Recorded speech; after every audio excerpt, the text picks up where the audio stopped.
พลาดยังอีกแล้วนี่บ่เขามาฮู้จักเพิ่นสบายดีพี่น้องมื้อนี้มาหาน้องสาธิตก่อนป้าบ่แม่นสาธิตน้องด้าว้าเฮ็ดหยังด้าผู้เฒ่าหน้าฝนสิตกเลยน่ะฮะเฮ็ดหยังคือหน้าเอ้าอยู่แท้คือฝนสิตกแค่หน้าน่ะฮะใช้สบายดีอยู่สบายดีอยู่สบายดีเฮ็ดหยังเอ้ยนั่งลิ้นสบายดีมาแต่บุญก็เลยมาแวะมาบุญใส่เนาะ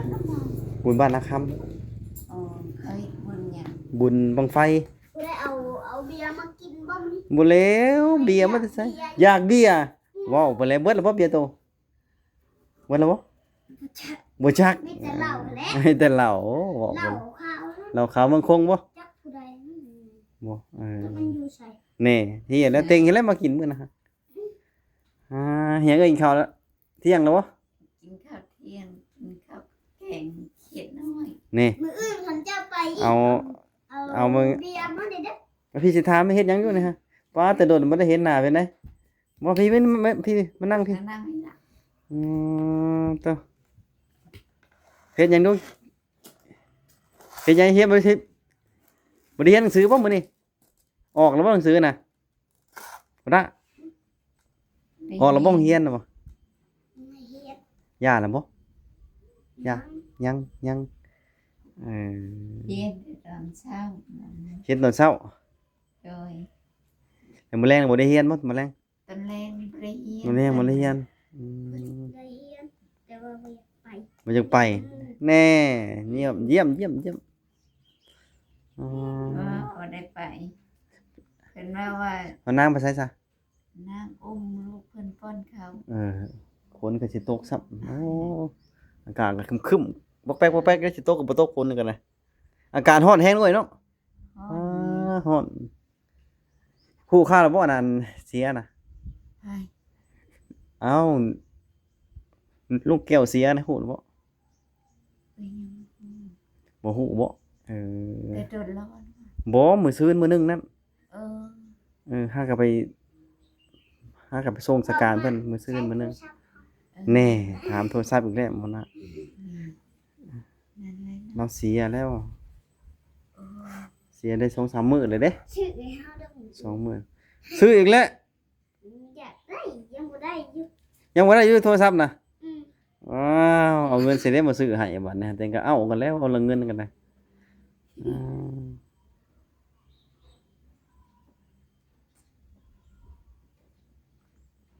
นี่ว่าให้ตั้งใจเย็นก่อนจบก็หาจังซื้อนี่มันบ่จบง่ายๆดอกบ่จบง่ายๆอยู่ปีหน้าปีในก็จบเลยเยอะหาก็ห้องบ่นึงปีนี้บ่ได้จักโตแล้วเขียนหนังสือน่ะเขายังถือมาแต่ห้องบ่นึงนะกับห้องบ่สองบ่ได้เขียนได้จักโตแล้วหนังสือมาเบิ่งดูโอ้คืออยู่มาเบิ่งดูฮะโอ้ยเขียนได้เขียนเป็นอยู่บ่จะว่าไปเข้าซื่อมันต้องเขียนนี่ฮะหมอด่านี่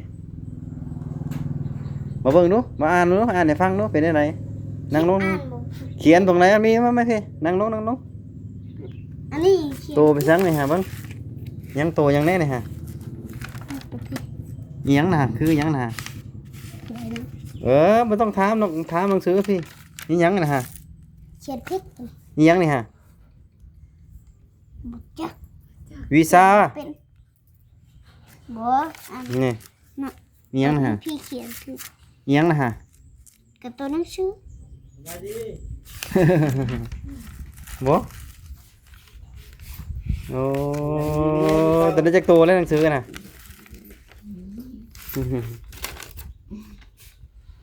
นี่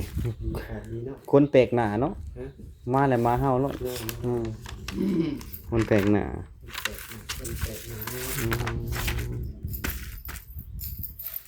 อันนี้บ่ต้องเขียนเองบ่หนังสือนี่ฮะโอ้เขียนเป็นแล้ว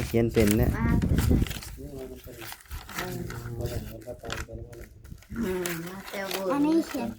เขียนผิดบ่นี่ฮะ ขาวยันพันเพื่อนเลยวันนี้ งามเนาะ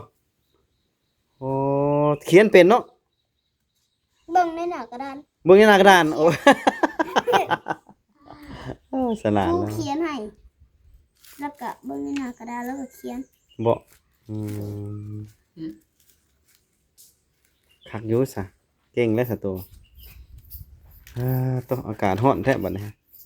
ฝนสิตกบ่จักเอ้ยบัดนี้ฮะ ตกเลยนะว่า เนาะ ตกเคยตกเอง อ๋อสิได้เมื่อป้าเลยบัดนี้ฮะ โดย มาเยี่ยมยามมาซื้ออยู่ดีมีแฮงคือเก่าแล้ววะเนาะ โดยจะดีมี จักผู้ใดเขียน อยู่ดี ซื้อ มีแฮ มาง ใหม่จักผู้ใดเขียน เออ โดยขอบคุณครับ นี่ ว่าหลายที่นะว่าเป็นห่วงใยกันบ่มีหยังก็มีแต่คำอวยพรว่าจะดีมีเอง โอ้สาธุสาธุ เราสิ่งไหนคอยได้สิ่งนั้นเด้อนะว่าเด้อ สาธุโอเคด้ามื้อน่ะเด้อแล้วสิซื้อให้เด้อโทรศัพท์เด้อ มื้ออื่นเด้อ โอ้ทวงมาแท้ ซื้อให้เฮา อีกจัก 2-3 มื้อบ่ได้บ่เฮ้ย บ่ บ่ได้อีก ได้มื้ออื่น มื้ออื่นเลยโอ้เจ้าเงินเสร็จวันศุกร์เลยมื้ออื่นนี่ฮะ อืม เอาเงินใส่เด้บัดนี้มาซื้อให้บัดนี้โอ้ มื้อวันจันทร์ก็ได้ อ๋อไปก่อนพุ่นน่ะบัดเต็งซื้อเลขเด้อถือเลขสิซื้อให้เด้อโอเคแล้ววะ ไปเลยเด้อ ไปเลยเด้อไปแล้วยันฝนตกลัดทางอยู่ดีไม่แห้ง โดย ไปแล้วพอต่อกลับก่อนบัดนี้พี่น้องเอ้ย